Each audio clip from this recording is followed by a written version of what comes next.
This other day, I was on the terrace and I saw this huge giant storm cloud right above my house. It was really dingy and dark and gloomy, but it was beautiful. So I decided to paint it.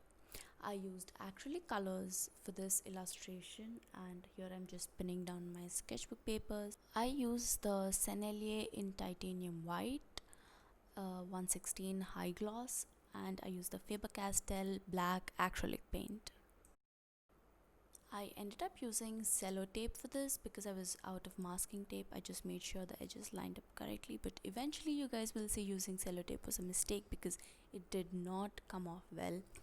And I'm using a Menorah sketchbook 180 GSM. It is in the size A5. It's a pretty good sketchbook. It takes a lot of paint. It lasted really well.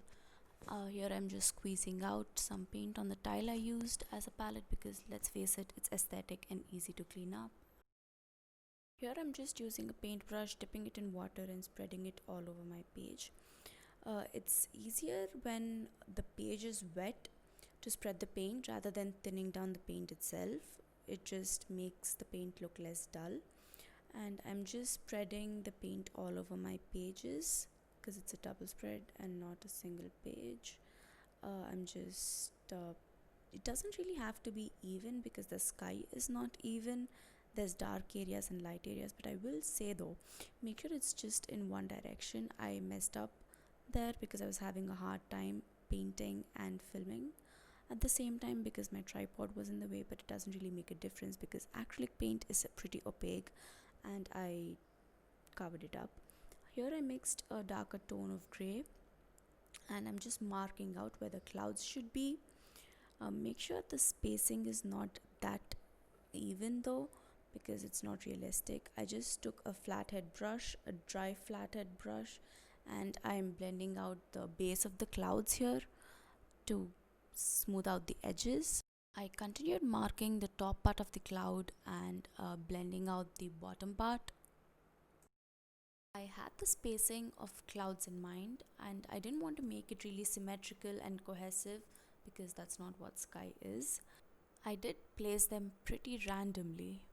I took a darker tone of gray and I did like swishing motion here, but that's what I did. That's the motion I used for all the clouds because clouds aren't really flat.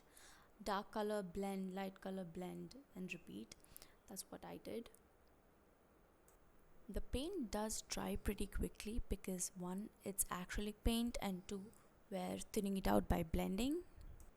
Though this sketch is pretty dark in value, I wanted to emphasize it more by darkening the darker areas by putting a little more black on them and lightening up the blended areas, I guess.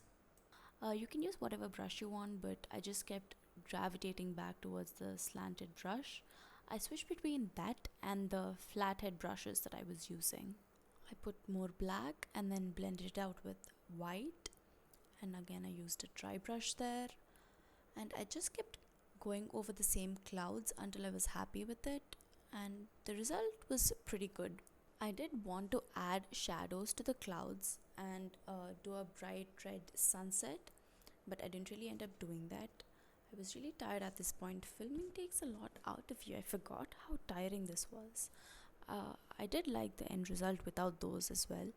And this is the part where I peel off the tape. It wasn't as satisfying as it should have been, but it's fine, whatever. We'll deal with that. I'm gonna get masking tape for next time. The cello tape pulled out a bunch of the paper, but it doesn't really bother me. I fidgeted with this a bit more and this is how it turned out. I'm trying to show you without the glare, but it looks really glossy on here. It's just a little more matte in person, but that's how it turned out, and I'll see you guys later.